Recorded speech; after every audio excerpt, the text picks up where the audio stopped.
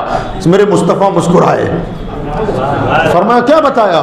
کہ شیطان سے بچنا چاہتے ہو تو رات کو سوتے وقت آیت الکرسی پڑھ کے سو جاؤ، شیطان کبھی حملہ آور نہیں ہوگا۔ میرے آقا نے ہنس کر فرمایا جھوٹا سچی بات بتا گیا،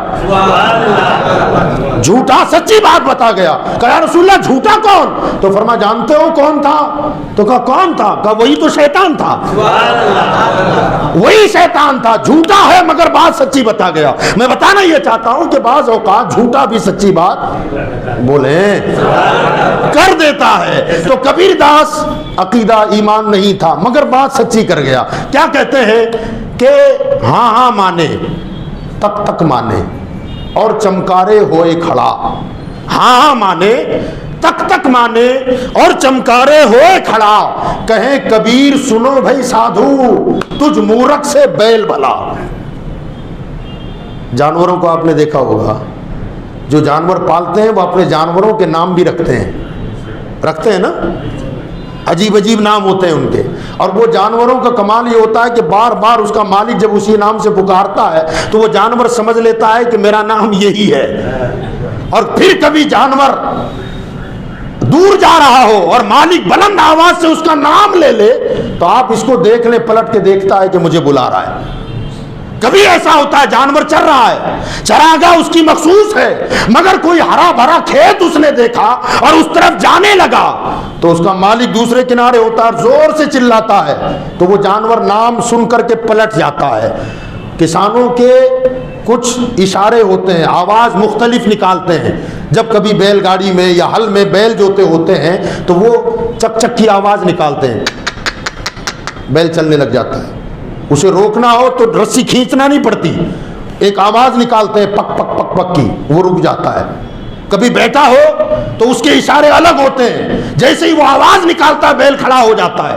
اب کبیر داس یہ کہتے ہیں کہ ہاں ہاں مانے، تب تک مانے، اور چمکارے ہوئے کھڑا، کہیں کبیر سنو بھائی سادھو، یہاں سادھو سے مراد پنڈت نہیں ہے، انسان ہے، کہتے ہیں کہیں کبیر سنو بھائی سادھو، تجھ مورت سے بیل بھلا۔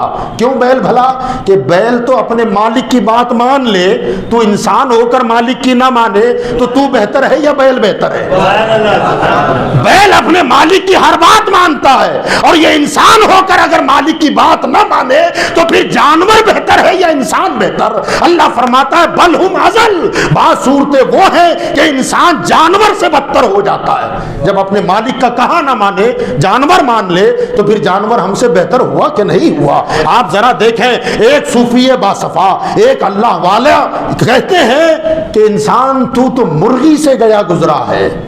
وہ فرماتے ہیں کہ ذرا مرغی کو دیکھ، جب پانی پیتی ہے تو سر اٹھا کر اس کا شکر ادا کرتی ہے، جب ایک گھونٹ پانی لیتی ہے تو اوپر سر اٹھا کر کہتی ہے مولا تیرا شکر ہے۔ کسی نے پوچھا حضور وہ شکر ادا کرتی ہے یہ آپ کو کس نے بتایا؟ وہ پانی کو حلق سے اتارنے کے لیے سر اوپر کرتی ہے۔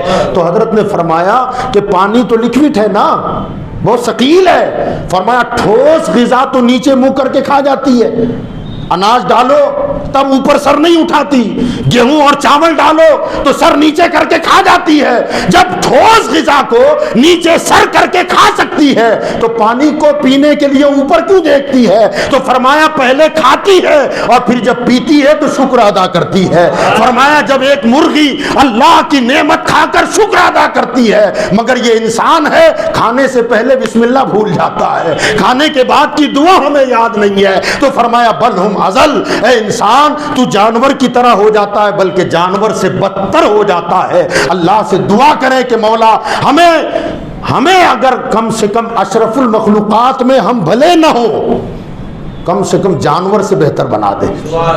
ہم کوشش کریں کہ ہم جانور تو نہ ہونا، کم سے کم جانور سے بہتر، فرشتوں سے افضل نہ صحیح کوئی بات نہیں، فرشتہ بڑی افضل مخلوق ہے، مگر مولا اگر ہمیں فرشتوں جیسا نہ بنائے تو کم سے کم جانور سے بہتر تو بنا دے۔